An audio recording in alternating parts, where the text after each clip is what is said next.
So electrical activity present in the heart, how there is a contraction of myocardium. Okay? You know that this is a consider this is a cell, एक cell है, एक cell है, ठीक है, ये outside cell है, यहाँ पे आउटसाइड सेल पॉजिटिव चार्ज होता है, इनसाइड सेल नेगेटिव चार्ज होता है. If any cation like sodium or calcium that moves inside the cell, so what will happen? There is a disturbance of potential of cell के अंदर negative potential है, जैसे मान लीजिए -90 मिलीवोल्ट, -90 मिलीवोल्ट सेल के अंदर -90 मिलीवोल्ट है. अगर आयन चैनल्स जो है उससे अगर सोडियम अंदर जाता है, सोडियम पे Na प्लस होता है, that causes the depolarization. Calcium अगर अंदर जाता है दैट कॉजेज द डीपोलराइजेशन. जैसे कैटायन गया तो डीपोलराइजेशन होगा, depolarization result in the stimulation और एक्सेलरेशन, स्टिमुलेशन और conduction of impulse, generation of impulse or conduction of impulse. So depolarization result in the generation of impulse or conduction of impulse, or you can say stimulation.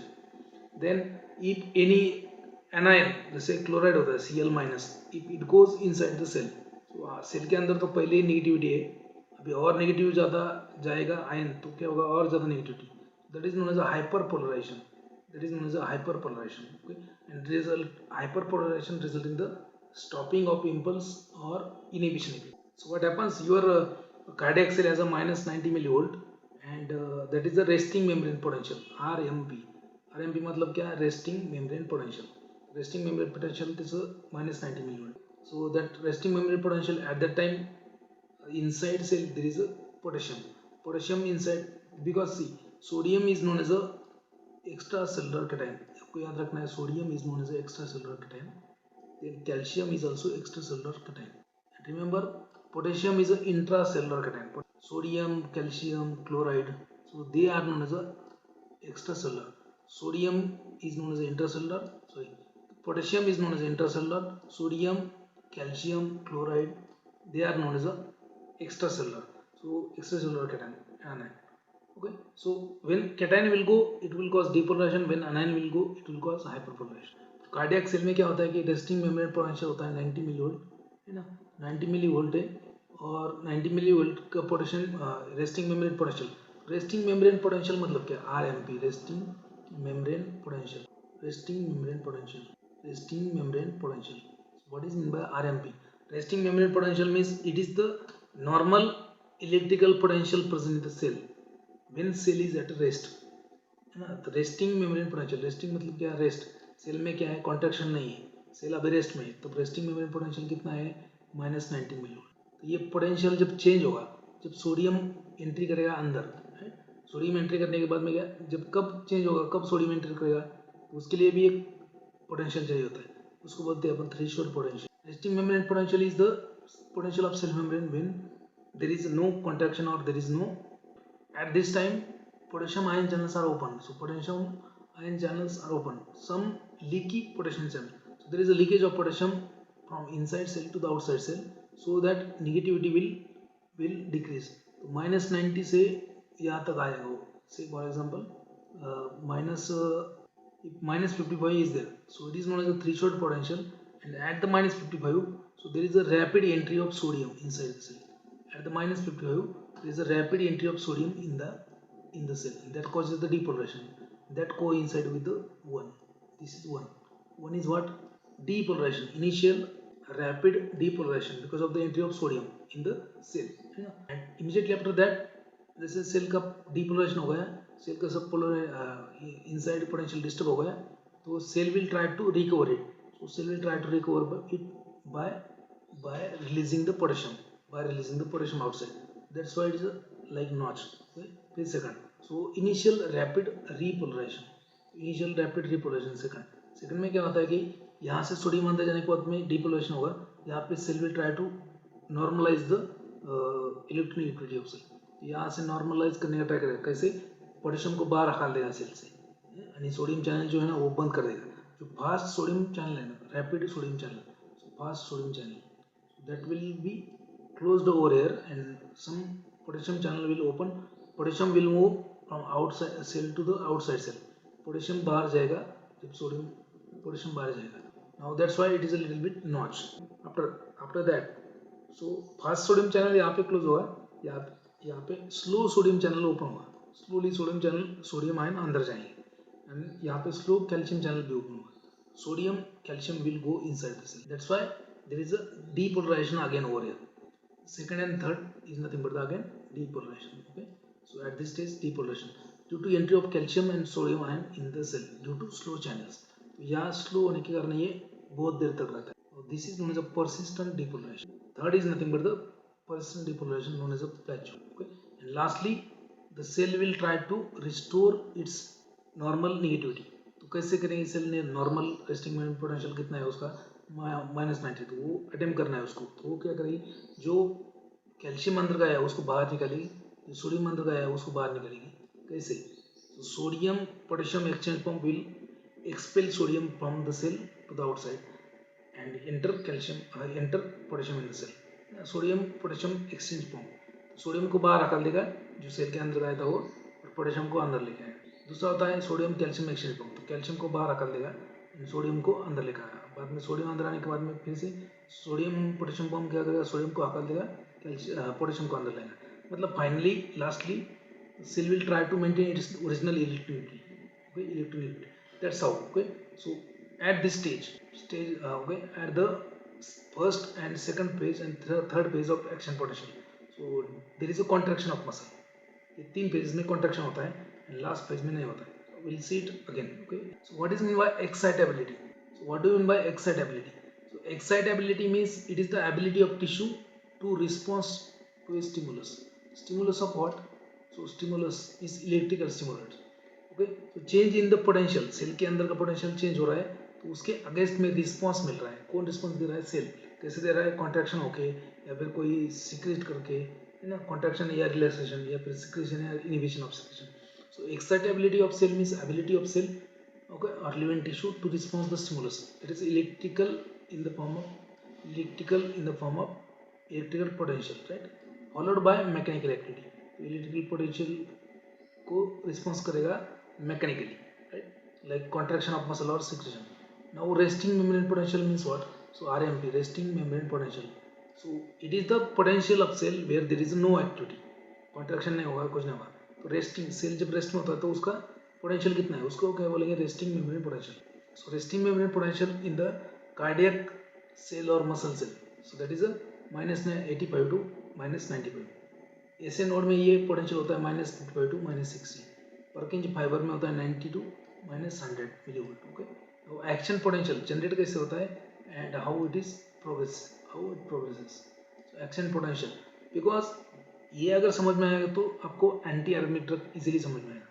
So different cardiac tissue form A, okay, different cardiac tissue and your muscle, normal muscle, they have difference. So action potential is different for cardiac tissue from the other tissue like muscle. Okay, muscle का जो action potential होता है वो थोड़ा सा अलग होता है और कार्डियक मसल का अलग होता है. Smooth muscles and nervous system also have different action potential. तो बट इंट्रासेलुलर निगेटिविटी सब में होता है. सो नर्व सेल में भी इंट्रासेलुलर निगेटिव रहता है, कार्डियक सेल में भी इंट्रासेलुलर निगेटिविटी रहता है और बाकी मसल सेल में भी इंट्रासेलुलर निगेटिविटी रहता है. Remember, so action potential is different for cardiac cell, different for your muscle cell, different for your nervous tissue. Phases of action potential, action potential का phases होता है. So action potential is generated inside the cell in a different phases. Okay, so remember inside the cell there is a negative potential, जैसे मैंने बोला minus millivolt, and outside the potential or outside the cell there is a positivity because sodium is known as a extracellular cation. Sodium को अपन extracellular cation बोलते हैं. Sodium calcium chloride, they are known as extracellular ions. Sodium is a cation, calcium is a cation, chloride is an ion, but potassium is known as an intracellular cation. So phases of action potential. So initial depolarization, that is the first phase, then initial quick repolarization, that is second phase, and third phase is a plateau or final plateau, and then final depolarization. Plateau means final depolarization. Lastly, restoration of your normal cell membrane potential. Threshold potential कितना होता है, -40 millivolt. Threshold potential मतलब -40 millivolt. सो -40 millivolt, इसको threshold potential क्यों बोलना है, resting membrane potential होता है आपका -80 to -90, मतलब रेस्टिंग मेम्ब्रेन पोटेंशियल मतलब in this -85 to -95, so there is no activity of cell, there is no contraction of cell. Okay, so in this potential, but what happens, there is a slow entry of slow removal of potassium from the cell. So what happens, this electronegativity decreases and it comes to -40 millivolt. Now this is the potential at which there is a entry of sodium in the cell. तो ये potential जब आता है intercell तो -95 बड़ा आएगा -40, तो -40 जो है ना वो बड़ा है, ठीक है, -95 छोटा है. So when the potential comes at -40, known as a threshold potential, and at this potential there is a entry of sodium in the cell. Okay, so negativity decreases up to this -40. ये यहाँ पे negativity ज़्यादा है, यहाँ पे कम है. सो -95 ज़्यादा है, बड़ा है, -40 कम है. So electronegativity decreases to -40 millivolt. Okay, and at this time there is entry of sodium in the cell, depolarization start. So the phases of, so first phase known as a initial depolarization. Initial depolarization is for 0.002 second.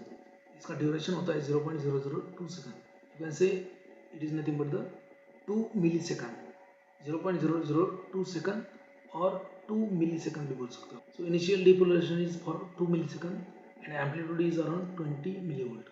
And why it is there? Now it is due to the opening of fast sodium ions, fast sodium ion channel. Due to opening of fast sodium will move inside the cell. Rapid influx मतलब क्या, movement of sodium in the cell. Rapid influx of sodium in the cardiac muscle fiber. So that is the initial depolarization. दूसरा phase होता है initial repolarization. जैसे आपका depolarization हो गया, cell will try to cope up with that. Okay, so again duration क्या है, 2 millisecond और 0.02. So here opening of potassium channel, efflux, यहाँ पे क्या है, efflux मतलब क्या है, okay, influx मतलब क्या है, influx मतलब movement of sodium from outside to the inside cell, there is influx. Efflux means what? Efflux means movement of potassium or movement of ion from the cell to the outside. Okay, तो यहाँ से potassium release होगा. Again initial repolarization is due to removal of potassium. Opening of potassium ion channels, there is efflux of potassium. Few potassium ion will leave the cell. Okay, and will try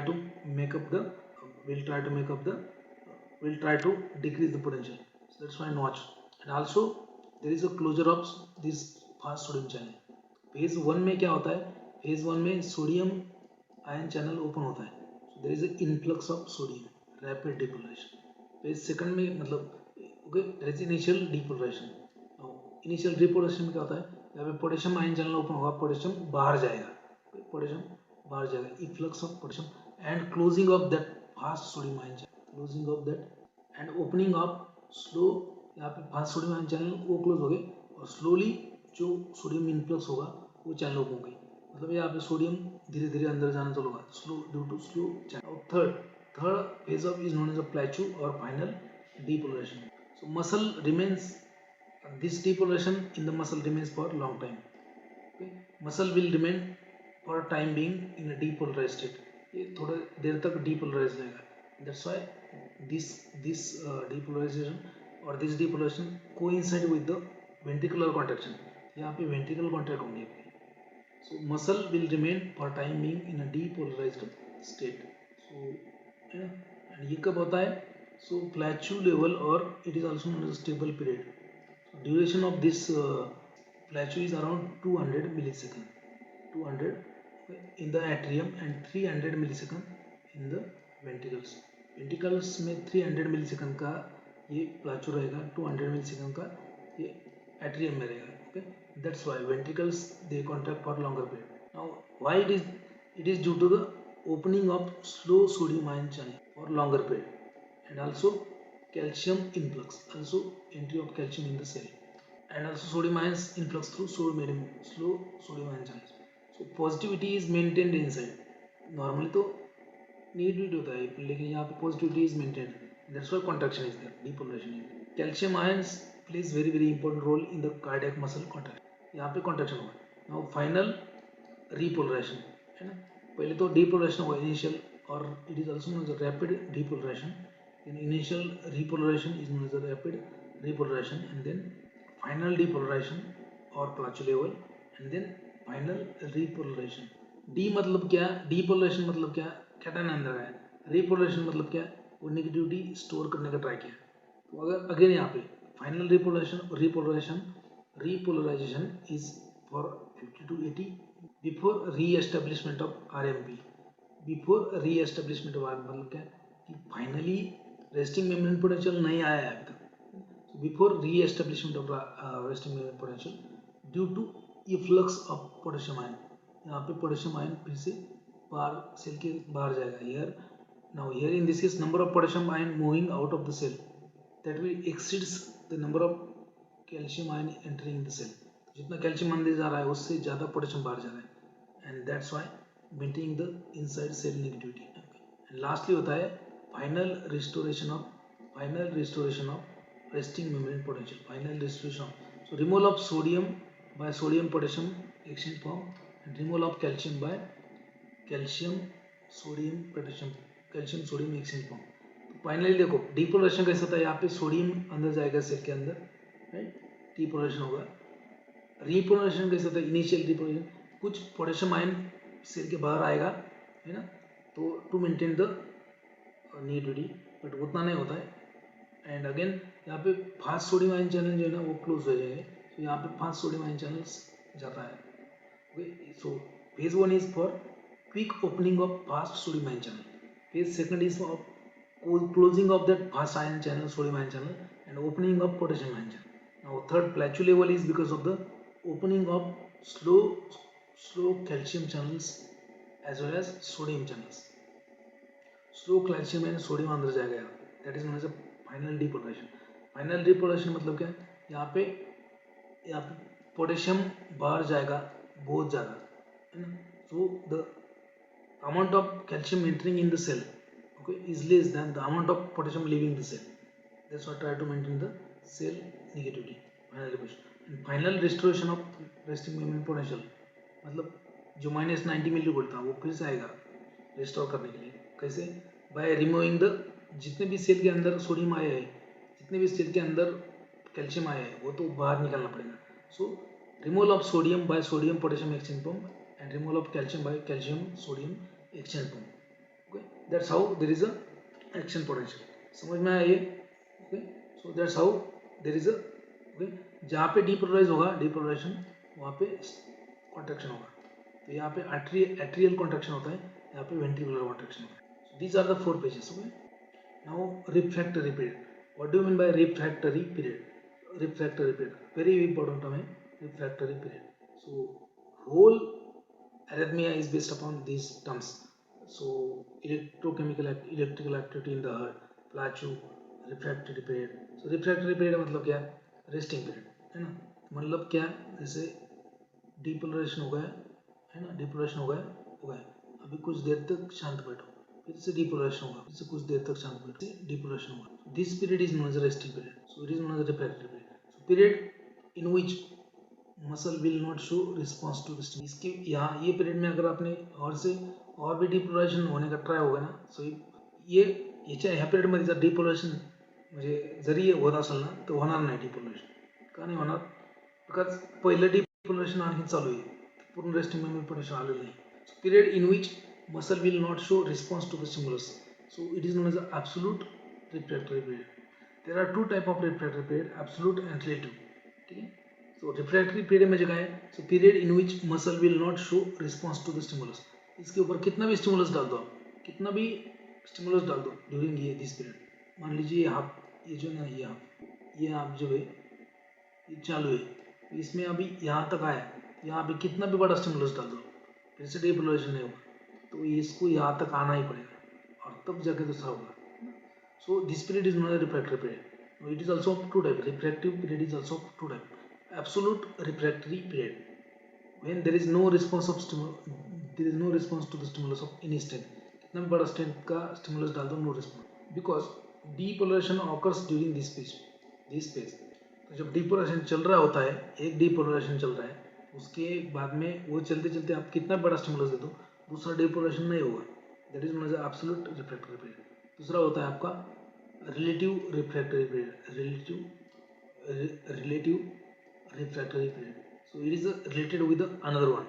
So here muscle can respond to the stimulus if the strength of stimulus is very high. So here muscle can respond. Okay, muscle can respond to the stimulus if stimulus is of higher strength. यहाँ पे stimulus if it is increased to a maximum stimulus is given, so muscle can react, muscle can depolarize in the relative refractory period. Because ये period में क्या होता है repolarising state. Are you getting this refractory period? Are you getting this और should I explain again? Period in which muscle will not show response to the stimulus. ठीक है, ये दो टाइप का होता है रिफ्रैक्टरी पीरियड. फर्स्ट होता है एब्सोल्यूट रिफ्रैक्टरी पीरियड. एब्सोल्यूट, तो इसमें क्या है there will be no response to stimulus of any strength. कितना भी स्ट्रेंथ का है स्टिमुलस को फिर से डीपोलराइज नहीं हुआ. Why? Because in this period depolarization is already going on. Depolarization occurs during this period. That's why another stimulus will not induce another depolarization. Then दूसरा होता है type relative refractory period. Relative refractory period. So muscle in this period muscle will show the response to the stimulus if stimulus is of higher strength. अगर इसमें क्या है कि muscle दूसरा depolarisation कर सकता है बट कब अगर वो स्ट्रेंथ स्टिमुलस का ज़्यादा है तो. Because in this period repolarisation यहाँ पे रीपोलराइजेशन चल रहा है अभी, तो अगर ज़्यादा स्टिमुलस होगा तो यहाँ पे डिपोलराइजेशन हो सकता है.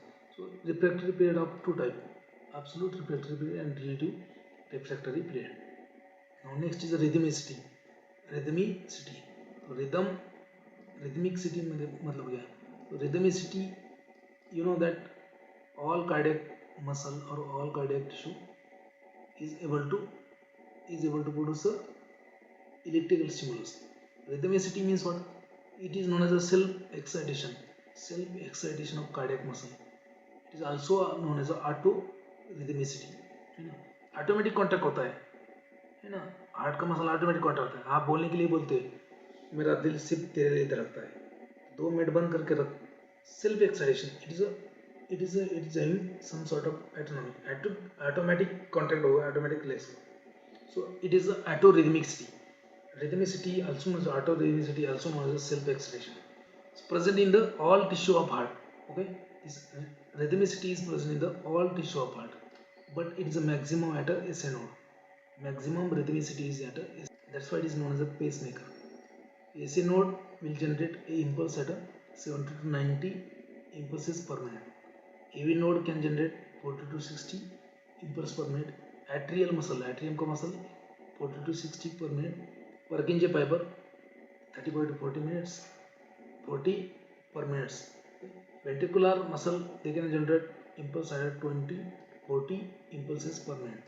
But maximum impulse generated, the frequency of generation of impulse is maximum at a SA node, and that's why it is known as a pacemaker. Pacemaker क्यों है उसकी वजह से. Right, are you getting or not? समझ रहा है क्या? Next होता है आपका conduction system of heart. Conduction system, तो इम्पल्स जनरेट कौन करता है? SA node. SA node will generate impulse. So impulse generated by SA node that is transmitted into atria, but from atria the impulse is carried to a ventricles by AV node. After that bundle of His, after that right and left bundle of branches, left and right bundle branches, lastly Purkinje fibre. इससे node generate करेगा, contract होंगी auricle, ये transmit होगा impulse AV node को. AV node transmit करेगा bundle of His. Then उसके 2 branches होते हैं लेफ्ट एंड राइट साइड में, 2 वेंट्रिकल है इसलिए right and left bundle. And then इसके भी ब्रांचेस होते हैं, उसको बोलते हैं Purkinje fibre. So SA node which is present below, just SA node is present in a right atrium. right atrium में एसए नोड होता है. SA node is present in the right atrium just below the superior vena cava. Atrioventricular node, AV node is present in the right to the posterior portion of intra-atrial septum. septum होता है उसमें होता है. And impulse of SA node is conducted in both atria and reaches to a AV node via internodal fiber. Internodal fibre जो होते हैं वो भी बहुत सारे टाइप के होते हैं, जैसे एंटीरियर बैकमन फाइबर होता है, मिडल वेंच, ओके, वेंक बेच होता है, और पोस्टीरियर थोरल फाइबर होता है. These are the fiber known as internal fiber. Then bundle of His.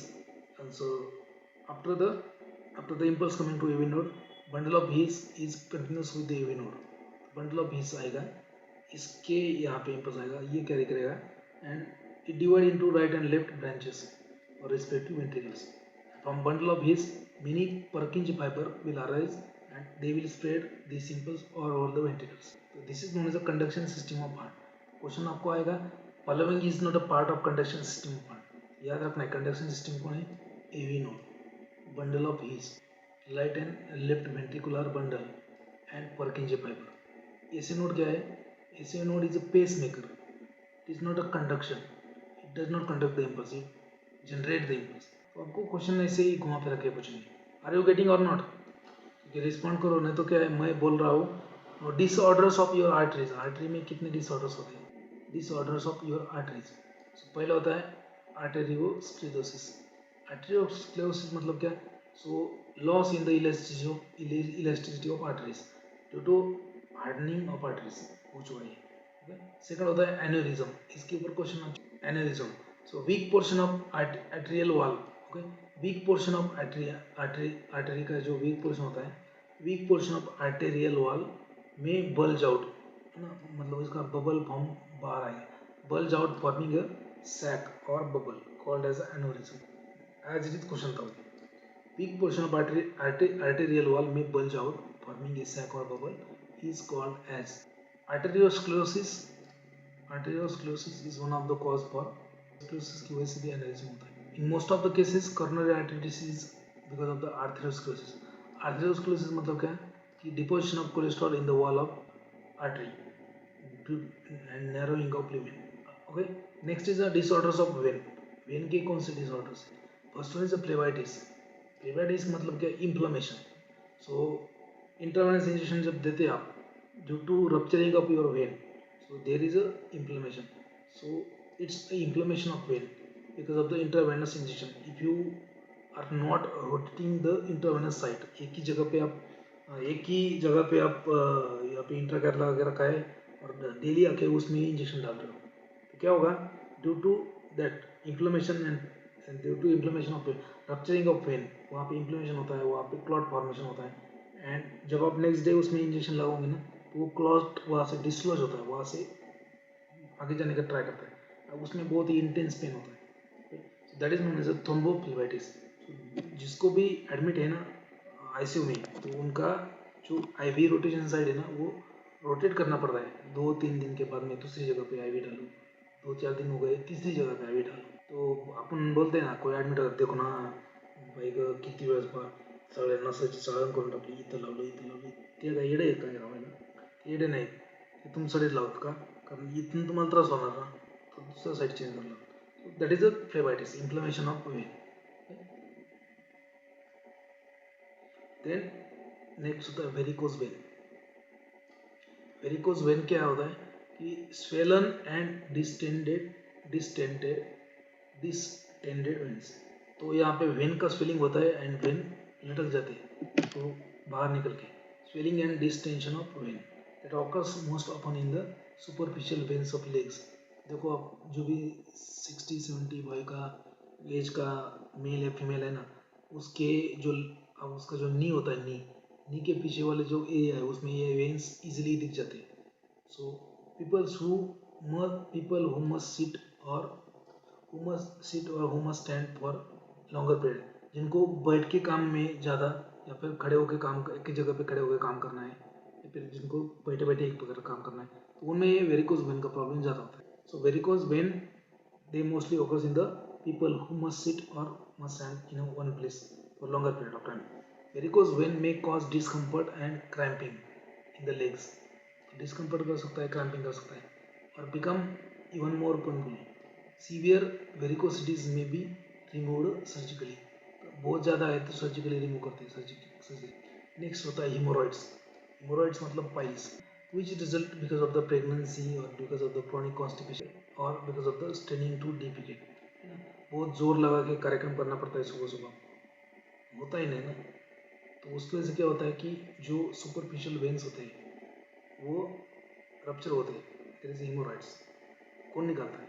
It is may be because of the pregnancy, it may be because of the chronic constipation, it may be because of the straining to defecate. Now it causes the discomfort and pain. They can be removed by thrombosis, formation of blood clot in the blood vessel, known as thrombosis. Embolism is movement of that clot from one place to another place, known as a embolism. Right? These are the different disorders or disease of the blood vessel. समझ लगा? Okay, you can see over here again. देखते हुए आप फिर से this is a normal blood vessel lumen. The blood vessel normal. What is meant by arteriosclerosis? Arteriosclerosis मतलब क्या है? Okay, that is nothing but the hardening of your blood vessel. Okay, so fibrous tissue of your blood vessel outer layer, so it may get deposited. Okay, fibrous tissue and calcium deposit on the fibrous tissue. If there is a hardening, ये hard होता है, muscular layer उसमें, there is a dilation of blood vessel either, or either there may be narrow lumen or there may be wide lumen. ये large artery, तो small artery में कुछ ऐसा होता है, hardening होता है, muscular layer loss होता है. Normal artery is a straight artery, जैसे आपका straight होना चाहिए artery. Arteriosclerotic artery will look like this, tortoise, है ना, ये ऐसा होता है, tortoise type of artery will be. It is a arteriosclerosis. अभी देखो atherosclerosis. Atherosclerosis means this is a normal artery. So there is a deposition of cholesterol in the wall of artery. हो जाएगा, बढ़ने के बाद में कुछ ऐसा होगा. Because of that there is a decreased lumen, है ना, because of that there is a decreased lumen in the blood vessel. यहाँ से blood कम जाएगा. And if it is in a coronary artery में है, so that will cause myocardial infarction. बाद में ये rupture भी होता है artery and thrombus formation is there. So most common cause of heart attack is atherosclerosis. Now types of shock, very very important. इसके ऊपर भी 2-3 बार क्वेश्चन आ चुके हैं. So there are different type of shock. जैसे होता है, first is nothing but the cardiogenic shock. Cardiogenic shock के भी different type होते हैं. First we see cardiogenic shock. It is mostly because of the myocardial infarction. So cardiogenic shock मतलब क्या है? मायोकार्डियल इंफ्रेक्शन की वजह से जो मायोकार्डियम आपका जो हार्ट है उसको शॉक लगेगा. So cardiogenic shock it is due to myocardial infarction, but may also be because of the result of ventricular fibrillation, है ना. वेंट्रिकुलर फिब्रिलेशन मतलब क्या कि वेंट्रिकल बहुत ज़्यादा बीट कर रही है. नॉर्मली कितना होता है 72 बीट्स, बट अगर वो 350 400, if ventricles are beating more than 350 they are known as a ventricular fibrillation. So cardiogenic shock is because of the myocardial infarction or ventricular fibrillation. In both cases, heart will no longer act as an efficient pump. Heart is not able to pump the blood. It fails to pump the blood, okay? And cardiac output decreases. ये होता है cardiogenic shock. दूसरा होता है hypovolaemic shock. GPAT 2019 में इसका ऊपर क्वेश्चन. So what is hypovolemic shock? So hypo means less, है ना. हाइपो मतलब क्या? कम. Hypo means less. Volumic means volume of what? Volume of blood. Hypovolemic shock, so due to decreased volume of blood. Now why volume of blood is decreased? So it may be because of the different reason. जैसे आपका blood loss हो गया, so blood volume कम हो जाएगा. जैसे आपको Burns हो गए, क्या होगा? ब्लड वॉल्यूम कम हो जाएगा. जैसे आपको डायबिटीज ज़्यादा हो रहा है, किडनी का इशू है, तो ब्लड का वॉल्यूम कम हो जाएगा. As a result of decreased blood volume because of the severe loss of blood, damage to the blood vessel, extreme sweating, बहुत ज़्यादा पसीना आ गया तो ब्लड वॉल्यूम कम होगा, हीट शॉक, डायूरेसिस और डायरिया एंड वोमिटिंग.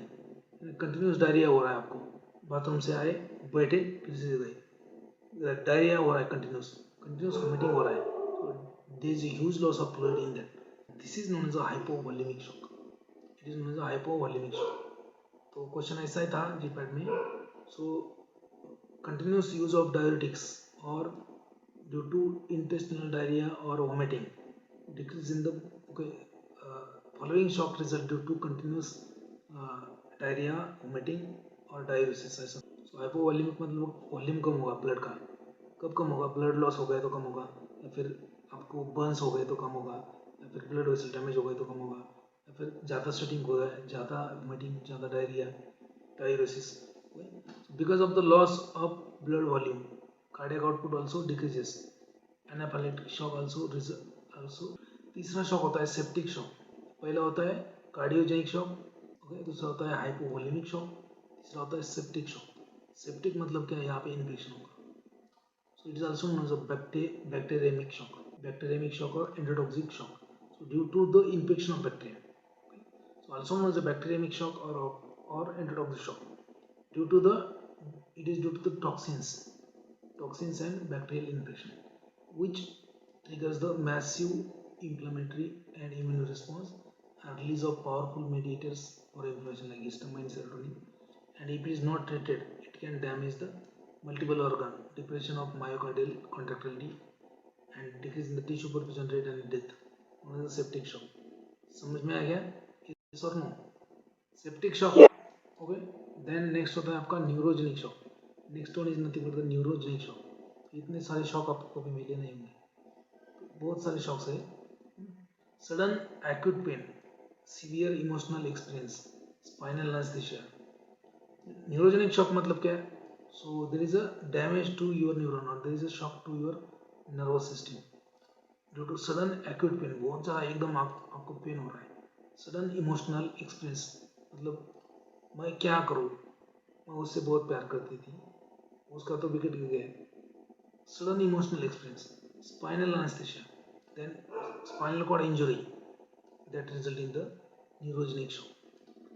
न्यूरॉन को ही शॉक लगेगा आपको. देन नेक्स्ट होता है anaphylactic shock. Anaphylactic shock, so that result in the allergic reaction, severe allergic response which are triggered in sensitive individual. in अलग है, ये sensitive अलग है. Triggered in a sensitive individual by substances like a penicillin or peanut. जिसको allergy है, जैसे किसी लोगों को विटामिन का एलर्जी है, किसी लोग को पीनट बटर का एलर्जी होता है, सो किसी को पेनिसिलिन का, सो रबर का एलर्जी होता है. रबर, लैटेक्स, पेनिसिलिन, पीनट्स और any pollen grains allergy, vitamin allergy, so that can result in the anaphylactic shock. So these act as a so these factors act as antigen, and against that antibody are formed in the body. Antigen antibody triggers the inflammatory reaction, release the chemical mediators like histamine, bradykinin, that result in the anaphylactic shock. These are the types of shock. Important है cardiogenic shock, hypovolemic shock, septic shock, neurogenic shock, anaphylactic shock. Question इसके ऊपर आ चुके होंगे. Septic shock के ऊपर भी एक बार question आ चुका है. ओके, सो सर्कुलेटरी शॉक और cardiac. Hypovolemic shock. Hypovolemic shock क्यों होगा? Haemorrhagic shock due to loss of blood. Traumatic shock, trauma से. सर्जिकल शॉक, सर्जरी के कारण अगर ब्लड लॉस हो गया तो.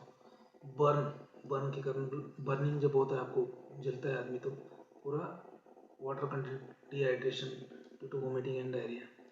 सो हाइपोवॉल्यूमिक शॉक रीजंस क्या है? ये 5. वैसोजेनिक शॉक मतलब सेल के लिए कौन सा शॉक है? सेल को shock. Neurogenic shock nervous cell को शॉक है. Septic shock because of the infection. Cardiogenic shock due to, cardiogenic shock क्यों होता है? Due to arrhythmia, disturbance in the rhythm of heart, due to ischaemia. Ischaemia मतलब less oxygen supply. Oxygen supply less कब होगा? जब blood supply कम होगा तो ऑक्सीजन सप्लाई कम होगा. Then shock due to heart failure, cardiogenic shock. Obstructive shock, obstruction मतलब क्या? बंद होना, due to myocardial tumour. Shock due to cardiac, shock due to pulmonary vascular. Cardiac cycle में क्या क्या होता है? So initially, so arterial systole, first is arterial systole. Atria क्या होगा? कॉन्ट्रैक्ट होगा फर्स्ट. ऐसे नोड क्या करेगा? सो ऐसे node will generate impulse and transmit into arteria. So arteria will contract. जैसे आर्टेरिया कॉन्ट्रैक्ट होगा क्या करेगा? सो right, okay, right atrium will pour blood into right ventricle, and left atrium will pour blood into left ventricle. So atria contracts and small amount of blood enters into ventricles. Isometric contraction, all the valves are closed up.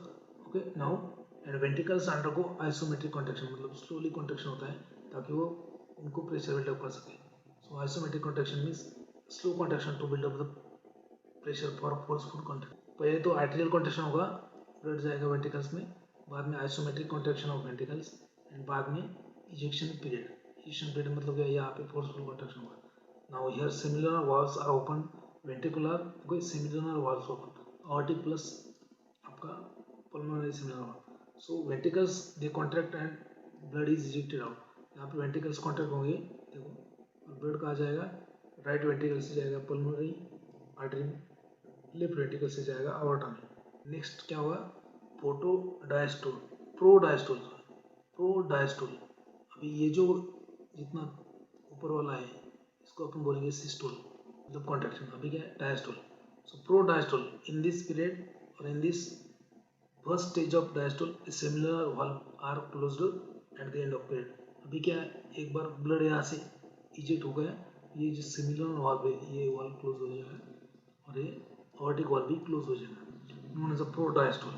Then isometric relaxation, isometric relaxation मतलब क्या है, all valves are closed, सभी valve close होंगे, ventricle centre को isometric relaxation. Pressure in the ventricles they are reduced. Pressure buildup कहाँ पे हुआ था. Now rapid filling, rapid and slow filling of atrioventricular valve are opened, ventricles are relaxed and filling of ventricles occurs. यहाँ पे ventricle का filling हो जाएगा और फिर से arteria contact होगा, फिर से ventricle contact होगा, फिर से relax होगा. So that's how. Now ECG. What is ECG? Electrocardiogram. ECG is known as electrocardiogram. Electrocardiogram. So electrical activity if you try to record, ये ECG मशीन होता है उसे रिकॉर्ड करते हैं. So ECG has a different waves. इसको बोलेंगे अपन P wave. This is P wave. R PQRS. This is known as QRS complex. QRS complex and this one is known as T wave. So you can see over here. Are you able to see the screen? Screen दिखेगा. So this is a P wave. P wave. P QRS. This is known as a ST segment. This is known as a ST segment. ये जो length है उसको PR interval बोलते हैं. And ये जो nothing इसको बोलते हैं QRS complex. Okay. And QT interval मतलब ये QT इंटरवल, तो ये नॉर्मल है. So anything that will increase the length of this. जैसे कोई ST सेगमेंट को बढ़ता है, कोई ड्रग ST सेगमेंट को बढ़ता है, ये सेगमेंट बढ़ गया मतलब टाइम ज़्यादा लगेगा. That causes the arrhythmia. If any drug increases the QT interval, that causes the arrhythmia. देखो जितनी भी ड्रग arrhythmia करते हैं ना, जैसे फ्लोरोक्विनोन्स वगैरह, so they increases the ST interval or QT interval. Let's understand the ECG. क्या होता है P wave, normal ECG waves. P wave segment from and causes. So P wave is because of the atrial depolarization. जब atria में depolarization होता है ना, atria contact होता है atrium or auricles. So P wave coincide with the atrial depolarization. Important question of this. Then QRS complex. QRS complex will start from onset of Q wave and it will end with the S wave. So what happens in the QRS complex? So ventricular depolarization, ventricle contact होंगे यहाँ पे, and atrial repolarization. QRS complex में ventricles contact होंगे, atria relax होगा. बाद में आता है T wave. So ventricular repolarization, that is a T wave. PQRST है ना, PQRST. So याद रखना इतना ही ECG होता है PQRST. P wave atrial depolarization or contraction of atria, QRS complex contraction of ventricles and relaxation of atria, then T wave ventricular relaxation. Now PR interval, P wave interval, onset of P wave and onset of Q wave इसके बीच में होता है. So in this atrial depolarization result and conduction through AV node. Conduction through. So those drugs which slows the conduction, so they produce the arrhythmia. So they will increase the PR interval, मतलब arrhythmic drug. QT interval का QT interval. So onset of Q wave and end of T wave. अब ventricular depolarization occurs in this stage. ये जो complex है QRS ventricular depolarization होता है. Last में होता है QT इंटरवल हो गए, देन लास्ट में होता है ST segment, end of S wave end onset of T wave. Main ये इंपॉर्टेंट है आपका. Are you getting this ECG और नॉट? ECG समझ में आया क्या? तो याद रखो P वेव मतलब क्या, P wave coincide with the arterial depolarization, QRS complex ventricular depolarization and arterial repolarization, and T wave ventricular repolarization. So what do you mean by arrhythmia? What do you mean by arrhythmia? So arrhythmia is nothing but the disturbance of normal rhythm of your heart. What is the normal rhythm of your heart? आपका heart का normal rhythm क्या है कि 72 beats per minute होना चाहिए on an average, है ना. तो अगर उसको अपन नॉर्मल रिदम बोलेंगे, ए रिदमिया, अरिथमिया मतलब क्या, a rhythmia. So a rhythm means no rhythm. Okay, so if your heart is beating more than or less than normal rhythm, so known as arrhythmia. As it is in a heart, so it is known as a cardiac arrhythmia. So it may be either normotropic. Normotropic मतलब क्या है कि आप normal है, आपको कोई disease नहीं है, बट आपका हार्ट रेट बढ़ गया है या फिर कम हो गया है, तो that is normotropic. Okay, now it may be because of, it may be either sinus tachycardia कि आपका हार्ट रेट बढ़ गया है, साइनस ब्रैडिकार्डिया नॉर्मली है, अब नॉर्मल है लेकिन हार्ट रेट कम हो गया है, bradycardia, sinus arrhythmia. For example ये क्यों होता है, suppose you are running, so obviously your heart beat will increase, so sinus tachycardia. जैसे आप सो रहे हो, भागने रहे हो, लेकिन आपने बहुत बुरा सपना देखा है, तो आपका हार्ट जोर जोर से धड़केगा, साइनस टैक्कार्डिया. कम होगा मतलब ब्रैडिकार्डिया. साइनस अरिथमिया मतलब क्या, जैसे आपको फीवर आ गया, कुछ इन्फेक्शन हो गया, फीवर आ गया, फीवर की वजह से साइनस जो हार्ट डिस्टर्बेंस होता है उसको बोलेंगे sinus arrhythmia. Okay, they don't need any treatment, इसमें कोई ट्रीटमेंट नहीं लगता. नॉर्मोट्रोपिक अरिथमिया में ट्रीटमेंट नहीं लगता. ट्रीटमेंट किस में लगता है, इक्टोपिक अरिथमिया. इक्टोपिक अरिथमिया मतलब क्या, नॉर्मल जो आपका हार्ट होता है तो उसमें एसे नोड जो होता है, SA node, it will generate a impulse. SA node should generate impulse generated by SA node. But you know that heart has a muscle, all muscle of your heart is able to generate the impulse. और SA node का काम है impulse generate करना सबसे ज़्यादा, है ना. But बाकी जो है जैसे आर्टेरियल मसल है, तो उसने अगर खुद का इम्पल्स जनरेट चालू कर दिया तो उसको बोलेंगे इक्टोपिक इम्पल्स. उसका स्ट्रेंथ कम होता है लेकिन that can affect the heart rate. Okay, that is known as ectopic impulse. जैसे वेंट्रिकल में कोई मसल में स्टार्ट हो गया ड्यू टू इंजरी या फिर कोई शॉक की वजह से, तो इसको बोलेंगे अपन इक्टोपिक इम्पल्स और इक्टोपिक सेंटर. जहाँ पे हुआ है उसको बोलेंगे ectopic centre. And it also known as ectopic foci. It also known as ectopic foci, F O C I. So due to this there is arrhythmia. Ectopic arrhythmia, it may be either due to different reason. So for example heart block में भी दो type आता है, cyano arterial block, तो ऐसे node आपका block हो गया, तो arterio ventricular block, AV node. Arterio ventricular block में दो आता है, incomplete heart block and incomplete heart block में फर्स्ट डिग्री हार्ट ब्लॉक आता है, सेकंड डिग्री हार्ट ब्लॉक आता है. First degree heart block, second degree heart block, then which phenomena and bundle branch block. मतलब कंडक्शन सिस्टम जो heart है उसमें अगर कोई दिक्कत आता है तो heart block. And then complete heart block is known as third degree heart block. इसमें एवी नोड का ब्लॉक हुआ या इंटर नोडल जो ब्रांचेस है उसमें ब्लॉक हुआ. नेक्स्ट आता है एक्स्ट्रा सिस्टोल. एक्स्ट्रा मतलब ज़्यादा का फायदा, जुपिटर वाला नहीं. यहाँ पे एक्स्ट्रा या ज़्यादा का यहाँ पे नुकसान है ना. बच्चन बोलते हैं वहाँ पे ज़्यादा का फायदा जुपिटर का, लेकिन यहाँ पे नुकसान है. अगर एक और ज़्यादा कॉन्ट्रैक्शन हो रहा है तो दिक्कत हो जाएगी. So arterial extra systole, it may be AV nodal arteriole ventricular extra systole. तो आर्टेरिया एक बार कॉन्टैक्ट होगा, ब्लड जाएगा आपका वेंट्रिकल में, लेकिन ब्लड जब तक कॉन्टैक्ट वेंट्रिकल में जाता नहीं है, फिर से आर्टेरिया कॉन्टैक्ट हो गया तो क्या बोलेंगे उसको, extra systole. So extra systole, arterial extra systole, ventricular extra systole, AV nodal extra systole. Another type of ectopic arrhythmia, paroxysmal tachycardia. Tachy मतलब बड़ा, टैकी मतलब क्या, more heart rate. So arterial tachycardia, AV node में दो type का होता है. Circus type of entry होता है, ये अपन देखेंगे जब वेन विल सी एंटी एल्फिंटन. Circus movement. Then Wolff Parkinson White syndrome, इसके ऊपर क्वेश्चन आ चुका है, ये भी देखेंगे बाद में. गैनॉक लिवाइन सिंड्रोम. देन वेंट्रिकुलर टैकीकार्डिया, ज़्यादा बीट कर रहा है आपका हार्ट, आर्टेरिया में ज़्यादा बीट कर रहा है तो ventricular tachycardia, arterial tachycardia. Ventricle ज़्यादा बीट कर रहे हैं तो वेंट्रिकुलर टैकीकार्डिया. अदर अरिथमियास, उसमें आर्टेरियल फ्लटर आता है, arterial fibrillation, ventricular fibrillation. Flutter मतलब क्या, normally heart beat 72 beats per minute, अगर 100 से ज़्यादा हो रहे तो फ्लटर बोलेंगे. सो 100 to 200 हो रहे फ्लटर, मोर देन 250 हो रहा है फिब्रिलेशन, होने से फिब्रिलेशन। तो ये हार्ट बीट का एक है रिजन है ना, हार्ट बीट का एक है। तो वैसे तो अरिथमिया करने के लिए आपको ड्रग का वगैरह ज़रूरत नहीं है, आपके माइंड में ख्याल भी आया किसी का तो भी आपका अरिथमिया हो जाएगा। कंट्रोल ऑफ ब्लड प्रेशर, सो जैसे मान लीजिए if there is increase in the blood pressure control कैसे होगा? If there is increase the blood pressure, cardio inhibitory reflex, जब ब्लड प्रेशर इंक्रीज होगा तो cardio inhibitory reflex that is मेरी reflex, तो ये एक्टिवेट हो जाएगा। मतलब it is a cardio inhibitory, मतलब क्या कि ब्लड प्रेशर इंक्रीज होगा तो उसको डिक्रीज करने के लिए क्या होगा?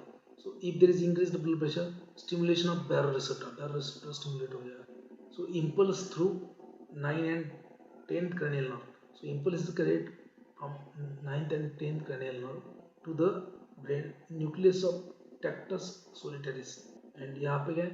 Stimulation of vasodilator area. Increase the vagal tone, मतलब acetylcholine release होगा and acetylcholine will act on heart, it will decrease the heart rate, bradycardia. तो blood pressure कम हो जाएगा.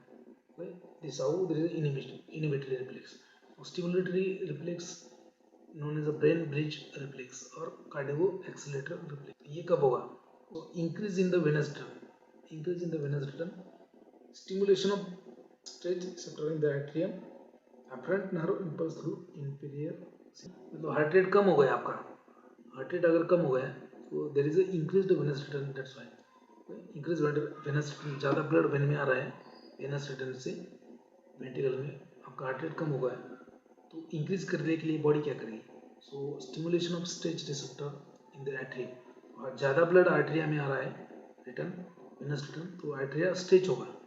Efferent impulse through inferior cervical sympathetic nerve, तो sympathetic nerve के थ्रू brain में ही मैसेज जाएगा, तो वहाँ पर ब्रेन क्या करेगा? Inhibition of vasodilator area, because of that there is decrease in the vagal tone, जो एसिटिलकोलिन है वो डिक्रीज हो जाएगा and that is tachycardia.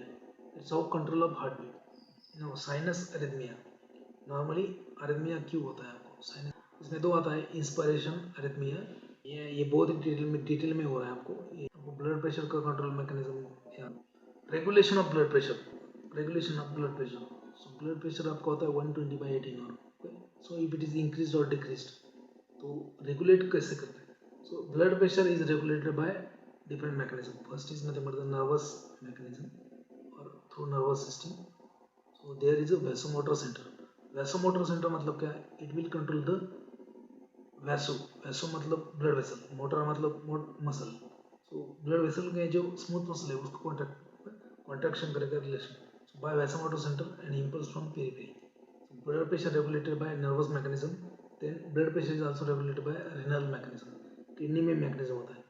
Regulation of extracellular fluid volume and via renin angiotensin mechanism, that is a renal control of blood pressure, nervous control of blood pressure, renal control of blood pressure, then hormonal control of blood pressure, hormonal mechanism by releasing the hormone vasoconstriction hormone, then local mechanism होता है by vasoconstrictor and vasodilator, इसमें nitric oxide जैसे vasodilator, regulation of blood pressure. अभी यहाँ पे देखो अगर आपका ब्लड प्रेशर अगर इंक्रीज हो गया, suppose if your blood pressure is increase, what upon increase in the blood pressure, so that stimulate the baroreceptor, baroreceptor क्या है? It is a pressure sensitive receptor होता है, ये कहाँ पे होता है? ये aorta में होता है। so stimulation of baroreceptor, okay, impulse is carried via this 9th and 10th cranial nerve, so brain में न्यूक्लियस ट्रैक्टस सोलिटरिस होता है, इसको स्टिमुलेट करेंगे, बड़ी मियाँ को बोल देगा ये ब्लड प्रेशर क्या हो गया? बढ़ गया। बड़ी मियाँ क्या करेगा? इनिबिशन ऑफ वैसोकंस्ट्रिक्टर एरिया, ये क्या करेगा? Decrease in the vasomotor tone, decrease in the vasomotor tone मतलब ब्लड वेसल को डायलेट कर देगा। ब्लड वेसल डायलेट हो गया, पेरिफेरल रेजिस्टेंस कम हो जाएगा, पेरिफेरल रेजिस्टेंस कम होगा तो ब्लड प्रेशर क्या होगा? Again this nucleus solitaris stimulate the vasodilator area which result in the increase in the vagal tone, मतलब पैरासिम्पैथिक नर्वस सिस्टम का एसिटिलकोलिन बढ़ेगा and that result in the bradycardia which decreases the cardiac output and finally decrease the blood pressure. अगर blood pressure क्या हो गया? कम हो गया आपका, if your blood pressure is decrease then normal, what will happen? Blood pressure, are you getting? Yes और no? ये समझ में आया? ये अगर ब्लड प्रेशर बढ़ गया तो कम कैसे करेगी body, it's mechanism in your body only. Okay, अगर बढ़ गया तो कम कैसे करेंगी, ऐसे करेंगी। अगर है ना, अगर ब्लड प्रेशर कम हो गया तो कैसे बढ़ेगी, so if there is a decrease in the blood pressure then normal, how your body will increase it. So decrease the blood pressure, there is a stimulation of extraglomerular apparatus in the kidney. Kidney blood pressure कम हो गया मतलब kidney को भी blood कम जाएगा, kidney को blood कम गया, kidney में एक हार्मोन रिलीज होता है by extraglomerular cells known as renin. Renin is a hormone और रिलीज ऑफ रेनिन ये कन्वर्ट करता है angiotensinogen. So what is angiotensinogen, ये एक इनएक्टिव ग्लाइकोप्रोटीन होता है आपके ब्लड में, it is converted into angiotensin 1 और angiotensin 1 will convert angiotensin 1 is converted to angiotensin second by the enzyme ACE. इस मतलब एक का नहीं, इस मतलब एंजियोटेंसिन कन्वर्टिंग एंजाइम। तो ये एंजियोटेंसिन 1 को 2 करता है, एंजियोटेंसिन 2 क्या है, it is a vasoconstrictor, blood vessel को कंस्ट्रिक्ट करेगा, ब्लड वेसल कंस्ट्रिक्ट हो गया तो पेरिफेरल रेजिस्टेंस बढ़ेगा और ब्लड प्रेशर बढ़ेगा, ठीक है। Then angiotensin second is converted to angiotensin 3 by angiotensinase. Again angiotensin 3 भी क्या है, अगेन वैसोकंस्ट्रिक्टर होता है, एंजियोटेंसिन 4 भी तैयार होता है। Now angiotensin second is vasoconstrictor, you know that, but also it can angiotensin second 3 4 ये सब जो है ना वैसोकंस्ट्रिक्टर तो ही है, but they also stimulate the adrenal cortex to release the aldosterone, तो aldosterone रिलीज होगा, aldosterone किडनी में क्या करेगा, वाटर एंड सोडियम रीअब्सॉर्प्शन बढ़ाएगा। Okay, it is known as anti diuretic hormone. So there is a retention of sodium and water, तो kidney से sodium and water को बाहर निकलने नहीं देगा, मतलब क्या, अंदर रहने देगा, मतलब वॉल्यूम क्या होगा ब्लड का बढ़ेगा। There is a increase in the extra cellular fluid volume and that increases the blood volume, and blood volume increase होगा तो कार्डियक आउटपुट इंक्रीज होगा, कार्डियक आउटपुट इंक्रीज होगा तो ब्लड प्रेशर इंक्रीज होगा। So that's how blood pressure is increased by the body. अगर आपका blood pressure कम हो गया है नॉर्मल से तो आपकी बॉडी ही इंक्रीज करने का ट्राई करेगी, अगर आपका ब्लड प्रेशर ज़्यादा है तो आपकी बॉडी ब्लड प्रेशर कम करने का ट्राई करेगी। लेकिन अगर ये नहीं हो पा रहा है आपकी बॉडी में, it's how there is a control of blood pressure. इसमें किसी को कोई डाउट है तो पूछो।